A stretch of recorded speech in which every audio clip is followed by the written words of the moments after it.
بسم اللہ الرحمن الرحیم۔ جامع ترمذی میں حضرت قتادہ بن نعمان رضی اللہ تعالی عنہ فرماتے ہیں، آقا کریم صلی اللہ علیہ وسلم نے ارشاد فرمایا، جب اللہ تبارک و تعالی کسی بندے سے محبت فرماتا ہے تو اسے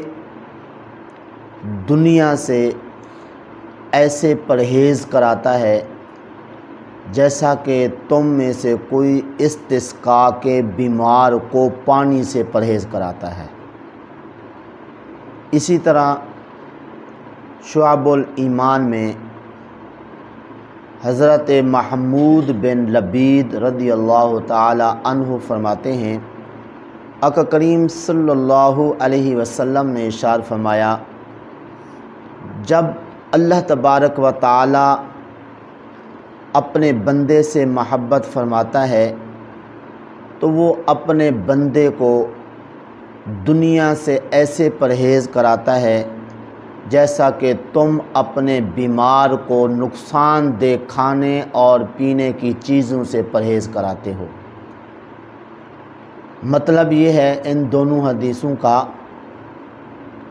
کہ جو چیزیں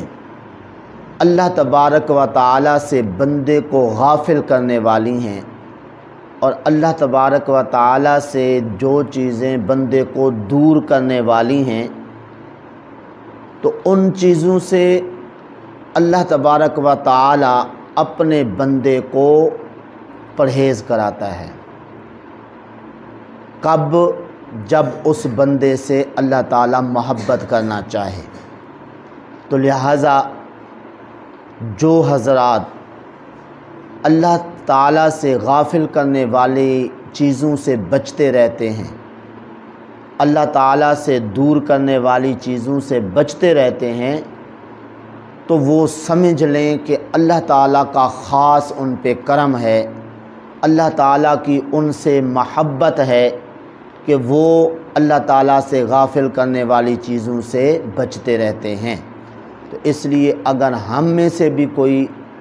اس مقام پر فیض ہے کہ وہ ہر غافل کرنے والی چیز سے بچتا ہے،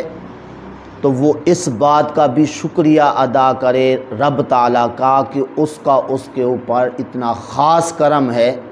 کہ اسے غافل کرنے والی چیزوں سے اللہ تعالیٰ بچا رہا ہے۔ دعا ہے اللہ تعالیٰ کی بارگاہ میں جو کچھ کہا صحیح عمل کی توفیق عطا فرمائے۔